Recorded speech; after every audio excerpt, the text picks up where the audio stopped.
What part of your game do you feel like you still need to work on? I think everything. I mean, to be honest, I'm hearing a lot of noise about people saying that I can't really block, and that, that kind of, gets me all, like rallied up and excited to block even more, because I feel like I blocked pretty well this year, and there's always room for improvement. So I'm just going to show the world what I can do. How much do you carry these sort of what the anonymous scouts are saying, or people how they're, either criticizing you? Are you taking that with a chip on your shoulder?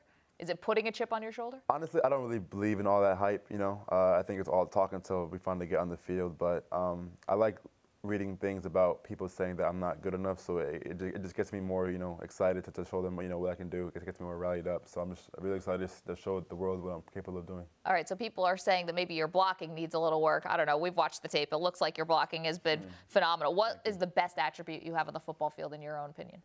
I think it's my yards after the catch. I tried this thing this year called meditating. Yeah. Like envisioning myself, drew stiff arm, spin move, truck, stick, and hurdled all this year. So I think that helps me a lot, just to envision myself doing it before I do it, and then doing it on the field. What's the longest you'll go while sitting in like a meditative trance? I think the longest I've ever went was I'd say like 20 minutes straight. I just just sitting down, just focusing on like those little things in football, whether it's like running a route a certain way, or like breaking tackles. Just the longest was 20 minutes.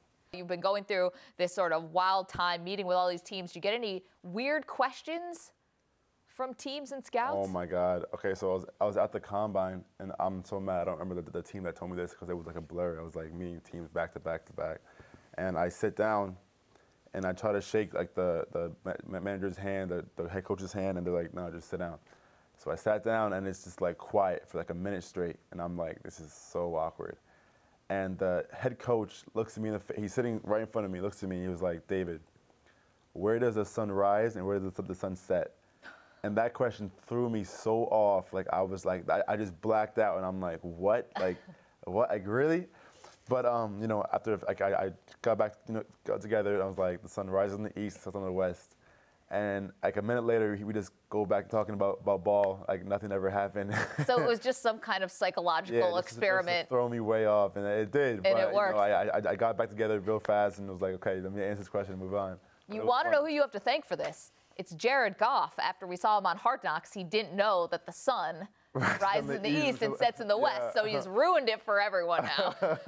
I'm so glad I answered that question right. I was thrown way off. I'm telling you, it was crazy. I mean, I can't imagine actually how long a minute of silence is. All right, let's do it right now. Ready? You want to do a minute, a whole minute? We're going to see how far we can get. So I'm like, you walk in, you sit down, and then it's just like this. Just like that. It's so bad. It felt like hours. Seconds. It was terrible. It was horrible.